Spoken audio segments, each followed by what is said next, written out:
What's up, everybody? How you doing? Welcome back to FLA Exposure Podcast. This episode sponsored by our good friends at Finesse Brand, great local brand here in Halifax, started by our good friends of the promotion, Joel Jacquard and Adam Piercy, doing great things for the community. So check them out online at finessebrand.ca.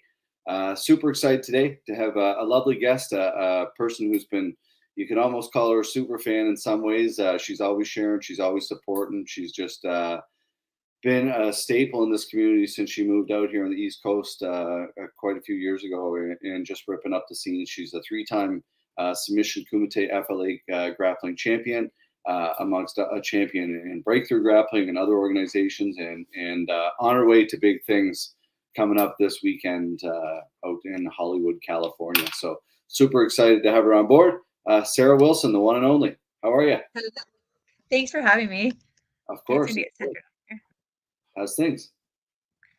Pretty good. It's been super busy lately. I've had a pretty active schedule lately with like competing and seminars and coaching and stuff. So, yeah, just kind of getting used to that all because it's funny. It's like exactly what I've always been working towards. Now all of a sudden it's here, and I'm like, holy shit, this is more stressful and less glamorous than I anticipated. Yeah. Well, let's talk about that a little bit. You know, not only your like the kumite and local events, that kind of stuff, but obviously yourself and Jesse, you've been all over the place. But just in the last couple months, Worlds was an experience you just went Yeah. to, and then on top of that, you were out, I believe, Grappler Syndicate Grappler camp Syndicate, yeah, in Alberta. in Alberta. How was that? How was that? Both of those experiences? Oh, amazing. The Grappler Syndicate. So when I was out in Alberta in June, I went to one of the events with Brianna St. Marie. Yeah. It was a 3-day event, so I was only at one of them, but they had like Shane Fishman, Oliver Taza. They get a lot of good big names out there. And so that's how I found out about them. They do like just tons of events. Um, their whole kind of like philosophy, I guess, is just kind of building the grappling community, breaking down the walls between gyms, cross training, and stuff like that. So I just thought that was cool. That's obviously something I'm really passionate about too. So then I just got a message from him saying, would I be interested in like teaching at a seminar? So I obviously was, and asked some more information about that. And yeah, right from the get go, I just started like resharing and reposting stuff, and he was thanking me for reposting, and I was like, well, of course, like it's my event too. Of course, I'm like gonna be promoting it and stuff. Like we're all supporting each other. And then all he said back to me was, "Oh, you're gonna fit in perfectly." And I was just like, okay, it's good to know we're all kind of the same mind. So then I went there, and I knew a couple familiar faces, but not so much that I like knew anybody personally. But right off the bat, it just felt like I knew everybody. Like I just felt like I was at my own gym. Just great vibes, really positive. Uh, just really like what he's doing there. And yeah, he specifically wanted me to come because he was trying to get.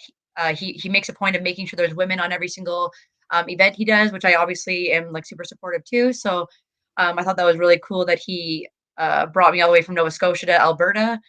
That made me feel good about the mark I've been already leaving, and it made me also very eager to do a good job there. I really wanted to kind of prove my worth and make them feel like it was worth bringing me out there. Yeah. I got to learn there's a ton of really good people out there teaching. Got to meet a ton of cool people. It was a really, really positive experience.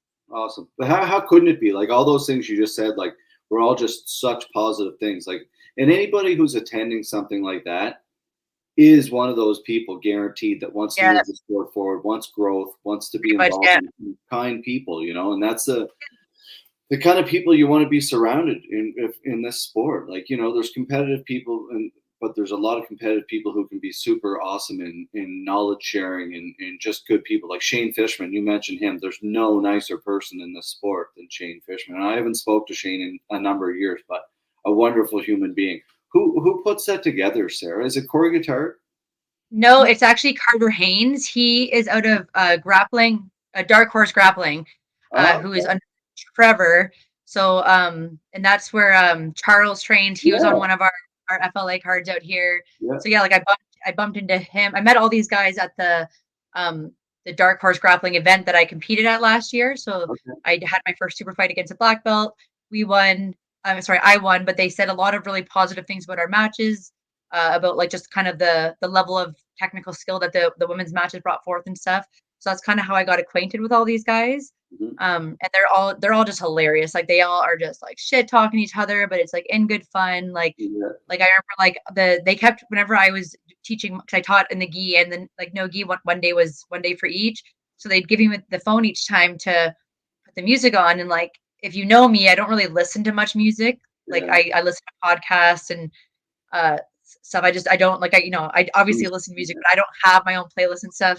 I Yeah. have a few songs that I like. So like on the second day, I remember he gave me the first day I got away from it. I'm like, you just put something on. Like you just put something on. The second day, he just gives me the phone. He's like, no, it's on you. So I put on California King Bed by Rihanna, and like within 2 minutes, the room is like booing me. They're like, boo, no, Uh-oh. turn this off, turn this off. So I was just like, okay. Like, so yeah, it was just fun. We were all like, it was just tons of laughs. Like, Yeah. um, Good a lot people. of high level grapplers there too.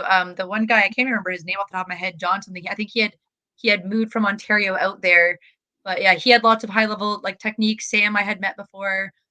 So yeah, no, just like it was just cool too. Like after because it's there was quite a few instructors at that event, so I was a little nervous going out there because I'm only new to coaching in this last year. Like like regular Yeah. coaching, like the difference between like coaching people and like when coaching becomes your identity, you know what I mean? So that's kind of been the transition of this year. So Mhm. I was a little apprehensive about teaching other black belts. But yeah, it was cool. Like I'd teach something, they'd ask me questions about it. We'd like work on it together and stuff. So yeah, it was a really positive experience. Like we went out for dinner the one night and it was just all like super positive. Just everybody just really felt like they were just there to build each other up, make things better. Love it. I really had a good time there. It's funny you say that because I often after I stopped doing jujitsu tournaments and before John and I kind of like we John and I always spoke about doing MMA. Like we were always kind of because we always kind of had this kind of like friendly competitive thing back and forth when we would do jujitsu tournaments about like who could do some like different things better than the other person, just like in a fun way. And then when we stopped, I was like, man, like I kind of want to get involved in like do maybe like a grapplers like a vacation type like thing Yeah. where you bring a couple big grapplers and you set the mats up for the weekend and just have a big weekend. I always thought that would be really cool out here on the East Coast. So like somebody, and I'm glad somebody's doing it out there, and somebody should maybe look into it out here. But I'm not saying anything, but down in Cape Breton would probably be a beautiful place for something like that. It's funny that you say that because Jesse, I think 2 days ago, Jesse told me that he wants to set up a camp in Cape Breton and bring some people out here and stuff. That's So the place for sure to do it. Like it's gorgeous up there, and it's got the right amount of like remote still, like where there's not as much commercial BS that you deal with, right? So and it I still love has it. like I feel like Cape Breton has enough of a pull because you want the location to be a pull as well as the like we Yeah, went to Canmore for example. So even just like me getting out in the mornings going to the mountains was just such an extra cool part of the trip outside of the jiu-jitsu yeah, event as opposed to when you just like go to like Hamilton, Ontario, you yeah. know. No offense Yeah. to Hamilton. Actually, you know what? Offense to Hamilton, Ontario. No, I know exactly what you mean because a lot of that why people want to come compete here for Fight League Atlantic is not just we are on the East Coast, so not like 8 out of 10 people who are competing for us from away, they've never been out here before.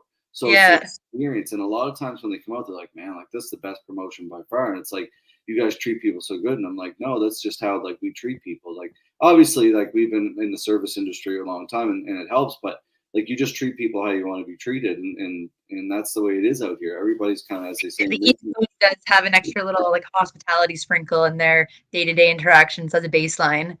we try to, and I think that's super important. That's why things run a little smooth, and you have to have that for sure. But um, Absolutely. talking about um, your experience out there now, going into your world's experience, was that your first? No, second worlds. That was my first time at No Gi Worlds. I had competed at when I was a white belt. I did Pans and Gi Worlds in the same year, like they're 3 months apart or whatever. Yeah, So I did them both at white belts, but that feels like a bazillion years ago now. So it felt to me, and like I don't compete or care much about the gi, so it felt to me like the first time doing world. mm. How was it? Like obviously you and Jesse both went down. Yeah, it was fun. Like, I mean, I lost my first match, so that part, like, obviously wasn't fun. But yeah, it's always just a fun experience going to those like high level events where you're just kind of like, right when I was registering, like Fionn Davies and Rosa, her little BFF, like kind of blew past me in the line to go register. You have Yeah, like all your, I always like say it's like your Instagram page in real life, like, you know, like Lucas Leche, like all these guys that you look up to so much are just strolling around, walking around you and stuff. Like, you'll have like, you know, like Kendall Reusing was coaching somebody from who the girl I competed against, like, you know, so it just like, it's Yeah. just interesting. Like it just kind of like everything that you usually do, but like in a blown up kind of perspective. Like there's no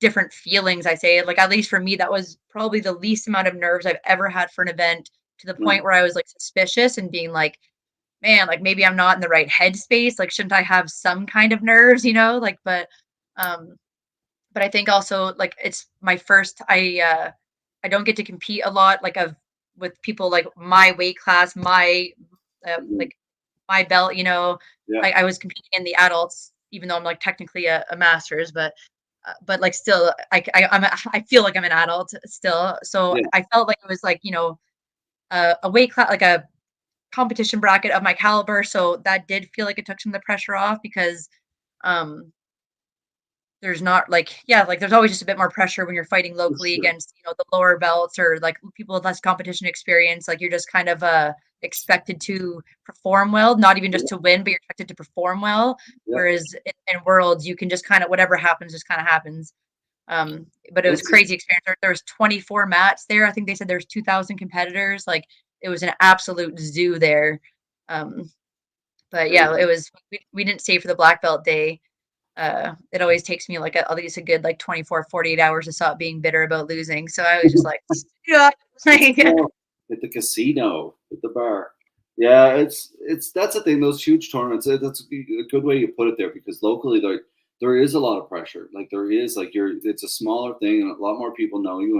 And I feel that's a lot of reason why a lot of people don't compete, myself included. You know, definitely. it's like I don't mind admitting it. It's like a little bit of an ego, like nerves kind of thing Oh, where you're totally. like, Like, oh, I don't want to go out and lose, you know. And it's no, just like I say it openly. yeah, It's like even like the last Kumite when I think there was, I think it was all blue and purple belts in the bracket. You know what I mean? So it's like luckily I've come to, you know, I've had a good journey with like the winning and losing, and I feel like I've come to a positive place where I'm realizing, you know, just about the journey, and we can get into that stuff. But it was just, but like, yeah, it's just a different kind of pressure because not only are you expected to win, but like not even just like, you know, for example, my last match against Tori at the breakthrough, you know, it was a 10-minute match.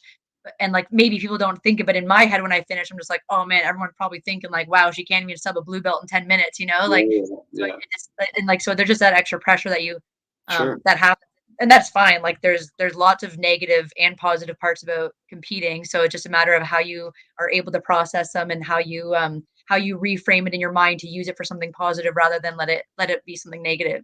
For sure. Very well said. Like using that, like, yeah, like kind of using that fire in your own head to be like, I know I'm going to finish this blue belt and I'm going to finish it decisively, Yeah. but in a positive way, you know, like, and that's the difference between a good competitor and a bad competitor. People can usually really light that fire under themselves. And And like, and also just the reframing I find, because it's like, because like I got told a lot of useless advice for years. Like I think my favorite useless advice is like, oh, like when you have nerves, channel that for the competition. And just like, mm, hey, literally, what does that mean? You explain to yeah, me yeah, yeah, that means, because that like yeah, I've competed, I've had hundreds of competition matches, and I can tell you that that means nothing and is absolutely useless. Like yeah, explain to me how I'm supposed to use this like extra adrenaline, like, and but you can reframe that in a different way, right? Like, okay, like what you're feeling right now is like the adrenaline from your brain reacting to it. So if you can calm your breath down and get your heart rate to slow down, now you can like realize that the with adrenaline's in your more system. energy. You're excited, like, you know, so there's ways of reframing it, but yeah, like I just find that like, yeah, like all these different events happen to you, and it's just like how you reframe things in your head to make it positive or negative. Like losses still, I'm very honest and very open. Losses still really suck. They'll like throw me under for a bit. It'll take me a bit to kind of like literally reframe it in my head. Like the world's one, for example, loss, like that one really hurt because um it wasn't even like I did go in there thinking I could win, and thinking I was gonna go in. I went there planning to win my weight division and the absolute. Um, so the thing that hurt me so much was not even the not winning, but like I was just so excited to get mat time against people of my caliber, and just I was really excited to like show my heart, like not show my heart to anybody else, but like I wanted to have some really, really hard matches where I was like, like stuck in mount, like, and just having to fight through these horrible positions. That's what I was looking forward to trying because I've never got to do that against people of my caliber. Mhm. So losing in like a minute and a half and not getting the opportunity sucked. So it took me quite a few weeks, even because I'd say only now am I starting to feel positive again, to reframe it because it was hard for me to find what the positivities were out of that 1.5 minute match, right? Like, and so now the things that I've like came out of that are like, I felt slow going into that match. So I've learned, like, I've talked to some coaches and got some techniques to like channel that, but it's all about the reframing because just telling people like cliche things like, oh, like you win or you lose, like that's like that doesn't, or you win or you learn, sorry. Mm. Like that doesn't actually like help somebody who's struggling, you know what I mean? Or if you just say like, "Oh, it's all for the best," or like, if you just say those like cliche terms, but it's about like reframing the shitty feelings you're feeling into why, and you don't have to feel positive. It's okay if you feel crappy, and it's okay if it sucks. Like that's gonna happen, right? But so I just find it's like about like letting yourself feel the feelings, but just finding ways to reframe it. So um now from Worlds, I've like learned that I can't just charge right into like, grip fighting with people. I have to kind of do that like pacing around and kind of let things start because like that girl just grabbed my neck and jumped guard because I just was like dead set on wrestling that match and I didn't have my eyes open enough to like consider the possibilities. So now that I'm gonna have more of a loose group grip fighting, that will come out when I'm grip fighting because she's gonna try to grab up and like so it's Yeah. just extracting those little kind of pieces of information or data collection so that you can turn negatives into positives because just telling somebody that, oh, like trust me, you're gonna be grateful for this, oh, it's all for the best, like just saying those things isn't of any use to people unless you can find a way to reframe things. Yeah, very well said. Well, I guess I'll stop saying that at the end of every fight when I talk to Oh, fighters. like I mean, you can't, like there's not, I have learned even about myself, like I'm dating another competitor, and so I've learned that there is not like there's just a feeling period after, right? There isn't anything you're gonna say to cheer somebody else up after. The most you can do is give people hope. You can give people hope by saying things like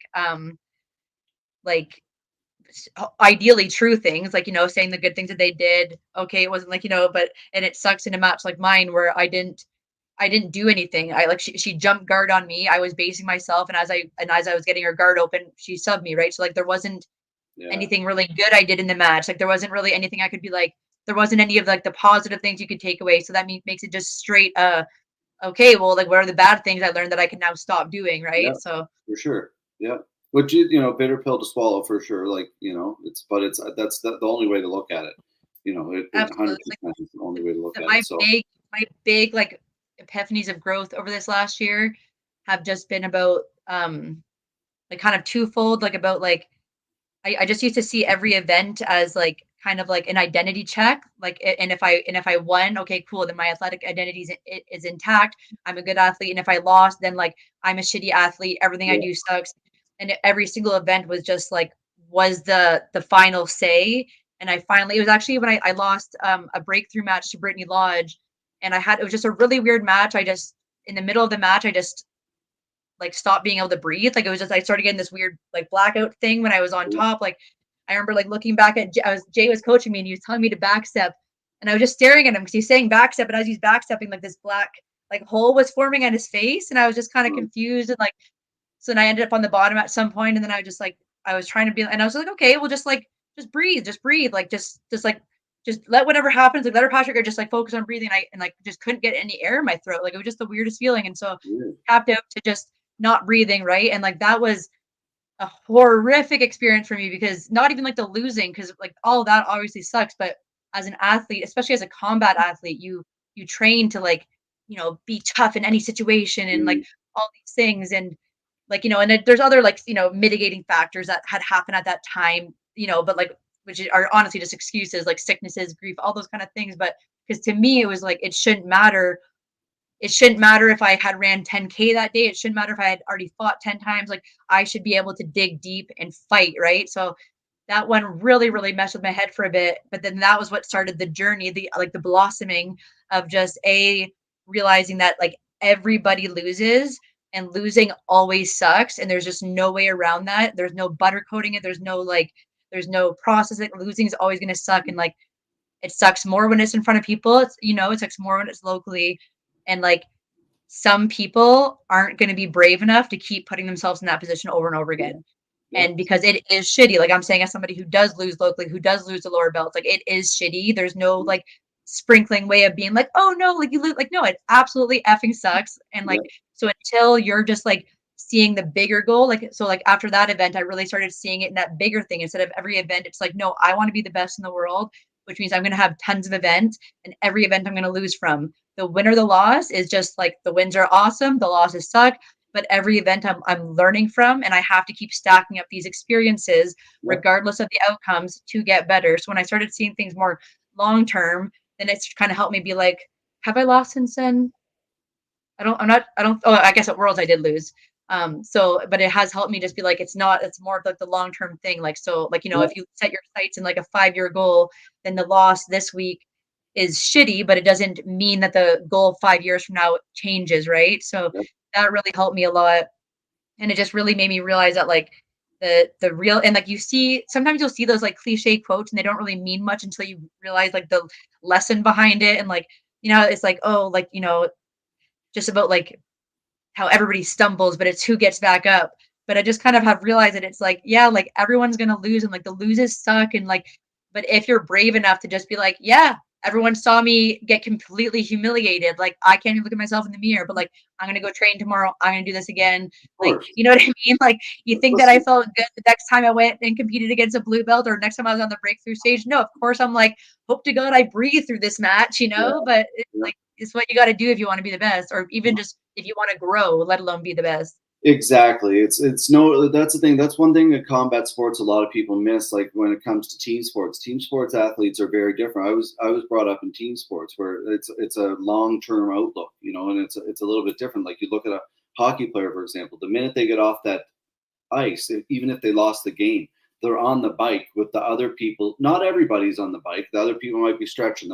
Other people might be doing other things, but they're working on those watching tape, the things that they just did wrong to get better Yeah, for them. And it's an 82 game season. Like you can't win them all. And that's exactly the outlook that I love that season. Like that's what is cool about the PFL. It kind of gives athletes a little bit of a season mentality.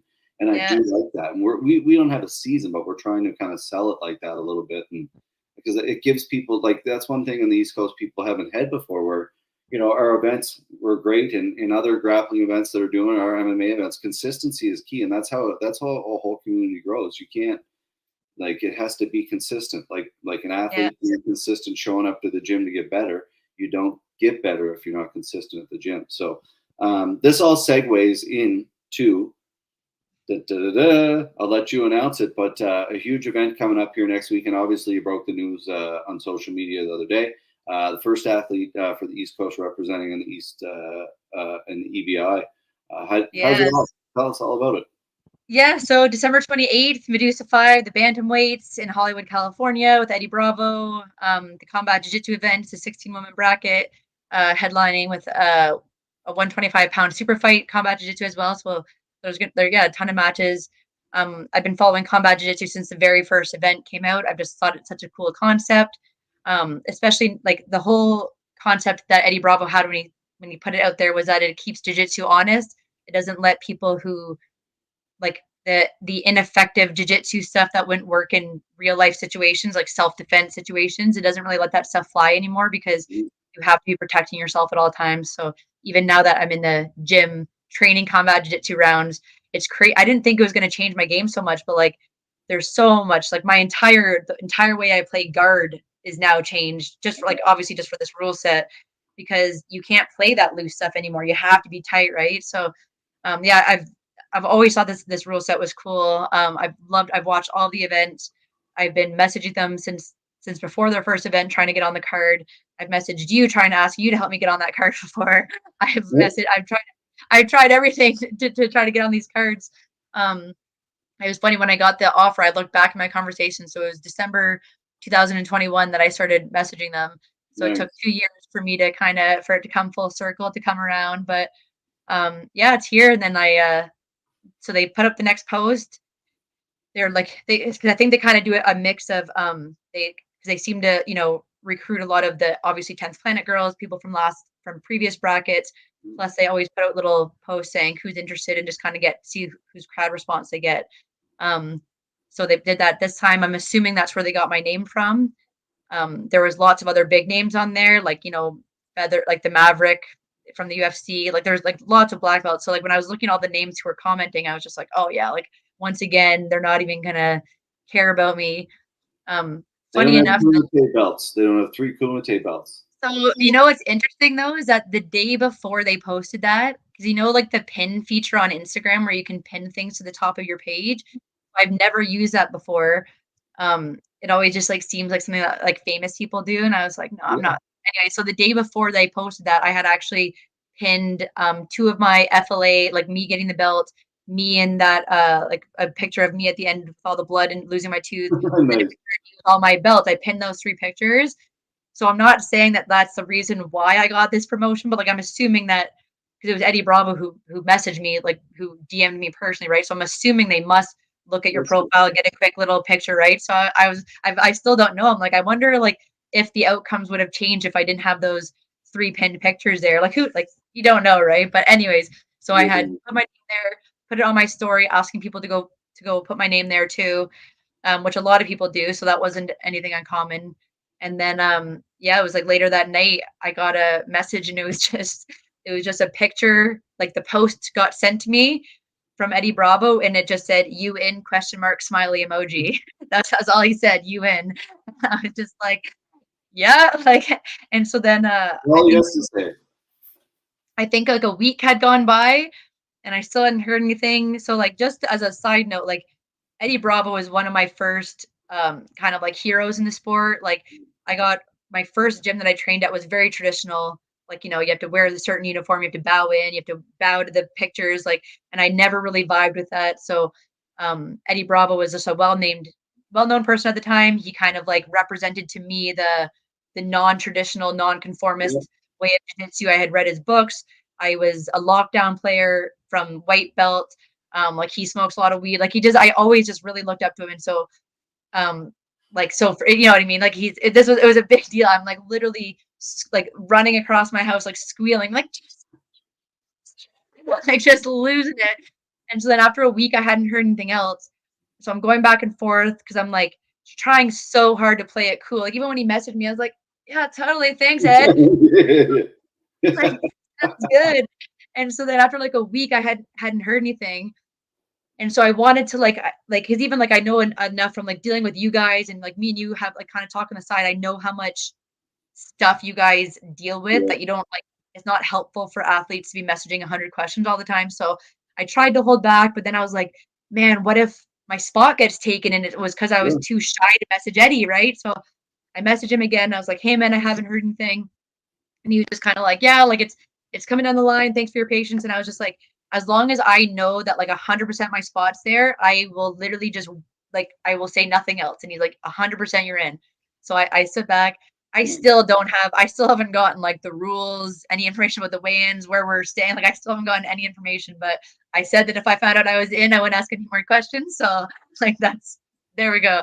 So, yeah, like it's and this is my first professional grappling event. So like we just get paid to show up. We get paid to fly out there. Our accommodation gets paid and stuff like that. So nice. Awesome. The world's loss definitely like really kicked in a heavy imposter syndrome thing for me. I kind of came back from Worlds and also knew it was just like this like feeling of like, what the fuck am I doing? Like why? Like what? Like all these black belts and UFC fighters are gonna hit me in the face like in front of Eddie Bravo, and I was just like, what am I doing? Like, oh my goodness, I'm such an idiot. But it was just all and like luckily, and I've tried this. A few people have talked to me about this, and I've just tried to like say it. Like sometimes the doubts and stuff will come, but you'll learn strategies to mitigate them. So the one thing that I do think I have is an advantage as a competitor is like, so when all the anxiety stuff came, I know that it's like a computer virus that I have to get worked out. And I know that I have like the software in my brain. I have tools to deal with it.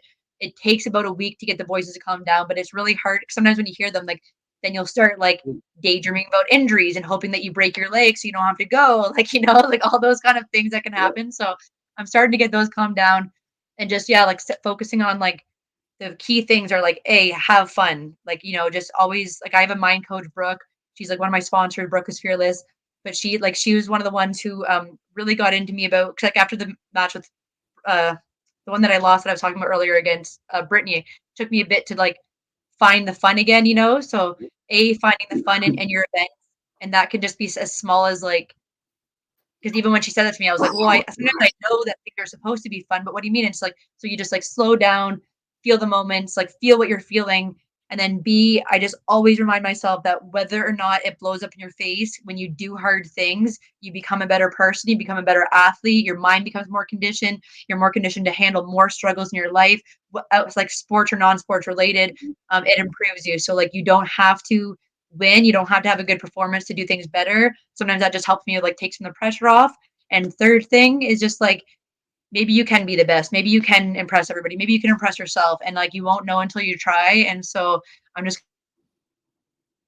and just like I've been training so hard. I have a huge army of people behind me that are supporting me, and I believe that like they're going to be proud of me whether I completely shit the bed or whether I win the whole thing. They're gonna be proud of me the same way. And so it's just about going in there and finding a way to let loose, like just like turning off the thoughts and letting your muscle memory and all the stuff that you've been drilling come out. And I'm excited, man. Like I do think I have what it takes to win.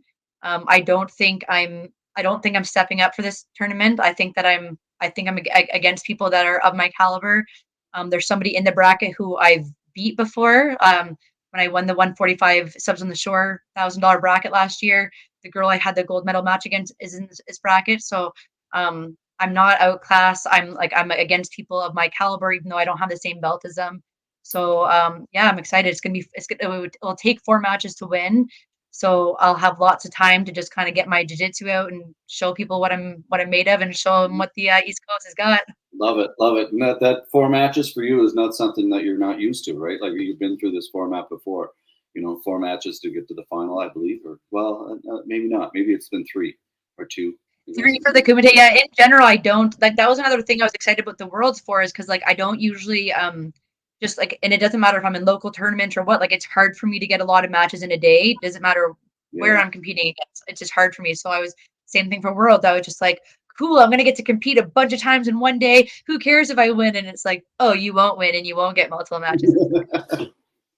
Listen. I know I know, like I'm not out there competing, but Sarah, like the ups and downs for myself, it's insane to like. So I know like when you like last event FLA 12, like I had so many people tell us the best event for a week. Hey, Kat, for a week. I was probably depressed. Like I didn't talk to most people because I was so upset with so many issues that we had in the production side that most people wouldn't even know at all. Yeah. But I saw them. And like when you work so hard on things like that, it's like, Oh, totally. Yeah. like it's just so frustrating. I Right? rarely am even proud of myself after I win events. Like, and I don't usually get a lot of sympathy when I try to vent to people. Hey, buddy. Oh, bud. Who's that? But yeah, even like win or lose, I'll still come. And I think like truly people who are on the path to growth, self-development, wanting to be better, not even wanting to be better, wanting to be the best they can be, like um the double-edged sword of that is that like you're never really happy with your outcomes because you're always trying to grow. Yep. I've had to like really evaluate that side of me because sometimes like I'll be listening to like the David Goggins books and stuff like that. And you just have to be careful because sometimes like if you're always pushing yourself, it's great because that's how self like development happens and stuff like that. But like you need to find that balance of appreciating what you've done, or else you're always just telling your body that you haven't done enough. You're always telling your body it's not good enough. And at some point you do need rewards, or at least like some kind of validation for all the work and effort you put in. And like I can't even give anybody the answer for that because I think that's a continual kind of moderating thing that you have to do for yourself, because it's hard, man. Like you're always pushing yourself, and to push yourself, that means you're telling yourself more, more, more, more. So at some point you need to be able to like to look back and be like, because even like when I was like I said, I'm doing a lot better now, but for a few days there I was spiraling, and like so I was playing the victim that I had to go do this combat jiu-jitsu event, and playing the victim that I like have all these opportunities. And I was just like, okay, hold on. I have been begging for these opportunities. I'm not the victim, like, so, um, The mind is, yeah, you know, it's funny, right? Like, I know it, and I don't think, like, this is why I talk so openly about all the mental struggles I have with competing because, um, like, even, like, Justin McKenzie from my gym, he's one of the coaches, and I remember we were just recently, like, we were talking, and I think I said to him something along the lines of, yeah, like, my opponent's never my big worry, like, it's always, like, my mind game that, like, that's what I have to tangle before and he was just like, "Really?" Like, I would have, like, by the way you compete, I would have never even thought that you're yeah, somebody who deals with that, and it's just like, oh, man, like, yeah. so much, right? But you just Everybody, like, yeah, like everybody handles it really well, from the grappling side of things to MMA amateur fighters to go in the first time to really uh, to put it in perspective. Like most, like think about it. Like you've been in that cage a lot, but for most people to really like think about that they're walking down and getting into a cage with all the lights and camera, almost like the UFC when you think about it. For other than oh, the totally. fans, and it's crazy to experience it. And the performances that people go out and put on, no one looks like they're nervous. It's crazy. I'd be throwing up.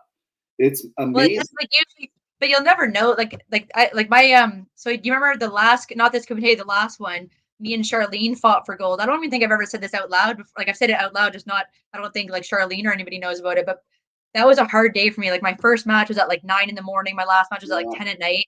So my muscles had just done weird things that they had never done before, and I remember, like, I was in so much pain before my match, and we were both on, and me and Charlene are friends, so this yeah, wasn't anything negative, but I remember, like, I felt so horrible physically that I was like, in my head, I was just like, I was literally about to just say, like, take the belt, screw it, I'm going home. Like, I'm like, my muscles just had like tensed up. I had these weird, really weird body contractures and stuff happening. And I remember like looking over and I just remember thinking in my head, I'm like, you have to just believe that she's feeling this too. Like, there's no, like, you just have to believe that if you're feeling this, she's feeling it too. And just go out and, like, whether you're going to lose, just do it, like, just try. And of course, that one went fine. But like, when I'm always posting about FLA, about the platform that the athletes give, I know a lot of people from Eastern Canada haven't fought on a lot of world stages, but like once they do, they're going to realize why I keep preaching that over and over again because it makes a huge difference. Like, so for example, for this combat jiu-jitsu event, there will probably be, maybe not all of the girls, but there will probably be some girls who this is their first time going on a big stage, going on the cameras, having the crowds of people, right? And like that's a whole other skill set you have to develop and get used to. But I feel like I said, there's lots of stuff my mind's gonna mess with me about, but like that aspect doesn't really. I know to smile now. I know, like, because I've seen all the feedback from your guys' event so many times. I know what looks good. I know what like doesn't. So I know to smile at the cameras. I know how to look engaged and happy on camera so that nobody can tell what I'm thinking. I know how to act loose on stage. Like I know how to be a performer, like for the cameras and stuff. And that's something that I've gotten. I think I've competed at 5 FLA events now. So those are 5 events that I've had, like the stage, the walkout, the cage, the cameras, the lights, the athlete packages, the all that stuff, right? So now it feels pretty natural to me, or at least pretty routine to me, right? When I'm going out. And it makes a big difference when you have that less. So like now my mind doesn't have to worry about that stuff, and I can just keep focusing on what I need to do before for my best performance. 100%. And that's the exact idea of like like a I don't want to call a feeder organization. That's what Yeah. like the comparable to like a Halifax Mooseheads or whatever it happens to be. And it's the better you represent yourself out there, with skills and your character, whatever it happens to be. If you're successful, it's Fight the Atlantic and the bigger organizations are going to take notice, and that's how it Well, works. I think I personally think that a lot of people in the East Coast are like, I don't want to say take FLA for granted in a negative way because like you grow up with your jiu-jitsu community, right? So like there is a lot of amazing things about the BC jiu-jitsu community. Like there's a lot more seniority, legacies, black belts, Yeah. like gyms, like experience. Like so Older. that was something they had, but there wasn't really a lot of like there was no kind of league like what like there's BFL, but that's very hard to get into. You need to know somebody. It's not really meant to be for the local athlete kind of thing. So like I think a lot of people are like used to FLA and they just kind of like FLA is just like the local thing here. And it's like, yeah, but like nobody has that as a local thing. Like that's like, you know what I mean? They're very rare and hard to come by. So like we're very lucky that like Fight League Atlantic is out here and letting all these like just funneling all these newer athletes and letting them have these professional stages.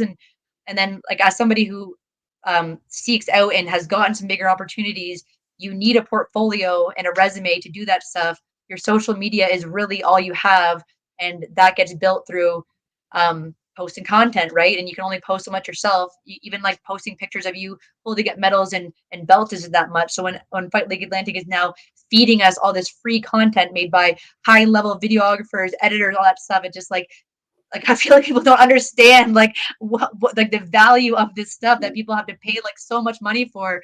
And so even like the next, I know me and you were kind of talking about me doing MMA versus the Kumite on the April card, and it's like obviously I don't feel like I have tons left to prove jiu-jitsu speaking in the Atlantic community, you know what I mean? Unless somebody like new comes up, I feel like I've kind of beat a lot of the main people. But the one of the main goals, like one of the main like motivators for me to do the Kumite again, it gives you so much great content for my page. And like I feel like the content that I got from the last FLA is one of the reasons I got this combat jiu-jitsu opportunity, right? And like and so until you kind of start working your way up the chains of competing and stuff, I don't think you really see the value of what Fight League Atlantic offers the local athletes, and it's pretty incredible. Thank you very much for that. That's very kind of you, Sarah, to say that. And It's kind of you guys, because I feel like you guys have helped me really get a lot of my opportunities and kind of give me that platform. So I'm very grateful back. thank you, thank you. I think like you know we're all like everybody involved in Fight League. It's not about like we said it from the beginning. I'm raised from the school of Jared McIntosh and Jason Rorson. It's about being humble and being a community minded and just a good person and a good man. And that's the way it will always be. And I know that's our business. You know, everybody kind of operates the same way, and it's just about growth, and it's community minded. And you look at our business model, it's we're building stars from the ground up, right from jiu-jitsu right into amateur MMA, into pro MMA. And we have some big things in the work this year that people on the East Coast are just going to be like, what in the hell? This is absolutely crazy. Like it's, you know, to be named, like, and I'm not bragging by any means, but like, you know, let's say there's 5 major organizations in the country of Canada. Yeah. For being small time little Nova Scotian people doing what we're doing here, to be even in the top 5, regardless of where we are, is crazy humbling for us. It's very cool. We worked really, really hard on it, and as a community, it's becoming bigger and better every year, and that's because of athletes like yourself and coaches and teams and sponsors that help people, and just everybody in between. And John said it really well on a podcast a couple of weeks ago, just talking about community. Everybody takes a small part in it. It's not like us like doing it. Like we're doing our thing. The athletes are doing their thing. There's people writing articles. There's people sharing things. There's people liking things. People buying apparel from different organizations. Like it's everybody's doing their thing, and that's the thing about the East Coast. Thank you, Drew. The East Coast we've never been number 1 in anything. Do you know what I mean? We like, and I myself got an F and chip on my shoulder to prove to people like out here on the East Coast, we're tough and we're really, really talented. And that was the whole idea back in the jiu-jitsu thing. Like we bring people from the East Coast in or other places in here, and they would sometimes lose. It's not always about being the hammer or the nail out here. And I think we're just getting started out here. So well, the thing, like, I think what Fight League Atlantic needs credit for, though, I know that there's a lot of community, but the thing that I've noticed from the very beginning is that like it's been the stage has been set as a big time organization before the names and money, like anything was there. It always felt like the production quality. It felt like everything was there before the eyes were even on it. Whereas I feel like a lot of people would wait to build up numbers, wait to build up some financial backing, and then put money into that.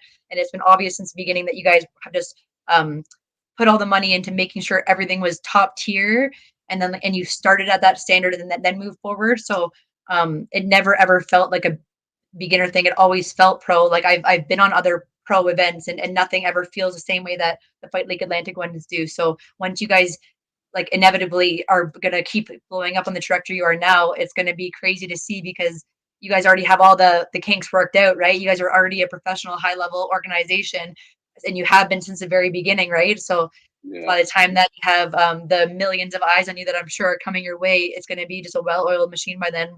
Let's hope so. It kind of gives you goosebumps. I'm telling you, Sarah. Every time those doors open, like there's been many times those doors open in the venue, and there's been tears running down my eyes, because you're just like, what in the hell is going on here?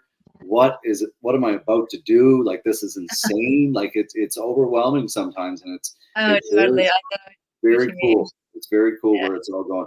Uh, I don't mean to cut you short. Just got a few minutes here. Quickly, WTF.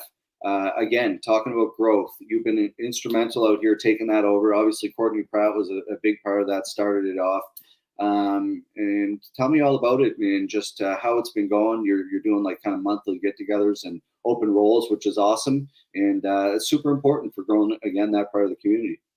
Yeah, like again, just to plug how good the East Coast is, like from the West Coast, when I was at like my first WTF event was the first time I ever had probably like more than 5 girls on the mat at the same time. My first time ever rolling with a black belt woman. Um, so like again, the East Coast, you know, you're used to it here. That's not how things are everywhere. Like I was alone in my gym for years and years, like as the only girl, had a few girl training partners that I had negative experiences with. So like to have an actual community that you can just kind of be safe with and stuff is just, it means so much. Um, and so my vision right now is, yeah, we do these events every couple months, like 2 to 3 months, depending on how things work out. And so the something that I'm kind of I'm taking on is making is trying to like pull people from the community and have them simultaneously run this event with me. So it's not really me, Smart. because when I started taking this role, I didn't actually want this role at all. My plate is full. I'm very, very busy, like to a fault. And Courtney had asked for a long time for somebody to take over. Nobody stepped up, so she eventually just kind of said, "I'm sorry, guys. Like it's done. I've tried giving you guys, like, you know, it's been a year. I've said I'm done." But when I saw that post, I was just like, okay, well, like someone's got to do it, right? Like so then and at that point I was out in Florida, like I wasn't even in the Maritimes. I was on my big like long Yeah. road trip. So I messaged her, got everything taken over, because I knew that this wasn't going to be. I knew that something couldn't die.